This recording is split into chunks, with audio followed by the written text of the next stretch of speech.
வால்பாறை சுற்றுவட்டார பகுதிகளில் கனமழை பெய்து வருகிறது. முன்னெச்சரிக்கை நடவடிக்கையாக தேசிய பேரிடர் மீட்பு படையினர் வந்துள்ளனர். சின்னக்கல்லார் நீர்வீழ்ச்சி, கூழாங்கல் ஆறு பகுதிகளுக்கு சுற்றுலா பயணிகள் மற்றும் பொதுமக்களுக்கு தடை விதிக்கப்பட்டுள்ளது. கோவை மாவட்டம் வால்பாறையில் அதிக கனமழை பெய்யும் என்று வானிலை ஆய்வு மையம் அறிவித்த நிலையில், வால்பாறைக்கு தேசிய பேரிடர் மீட்பு படை அரக்கோணம் பகுதியிலிருந்து 4வது தேசிய பேரிடர் மீட்பு படையினர் டீம் கமாண்டர் மைஷ்ணம் சூரஜி தலைமையில் 30 பேர் வந்துள்ளனர். வால்பாறையில் நகராட்சி அலுவலகத்தில் மாவட்ட ஆட்சியர் வீடியோ கால் மூலம் கலந்தாய்வு கூட்டம் நடைபெற்றது.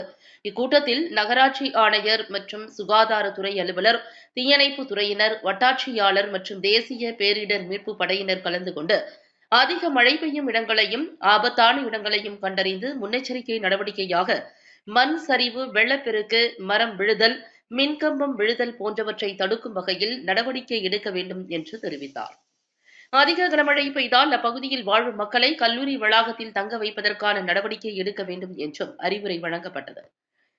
சுற்றுலா பயணிகள் அதிகமாக செல்லக்கூடிய சின்னக்கல்லார் நீர்வீழ்ச்சி, கூழாங்கல் ஆறு, நடுமலை ஆறு போன்ற ஆறுகளில் இறங்கவும், குளிக்கவும், பொதுமக்களுக்கு ஆற்றில் இறங்கி துணி துவைக்கவும் தடை விதிக்கப்பட்டுள்ளது. வால்பாறை, பச்சமலை, அக்காமலை, ரொட்டிக்கடை, புதுத்தோட்டம், கவர்கள் போன்ற எஸ்டேட் பகுதிகளில் அதிக கனமழை பெய்து வருகிறது. இந்த கனமழையால் மக்களின் இயல்பு வாழ்க்கை பெரிதும் பாதிக்கப்பட்டுள்ளது.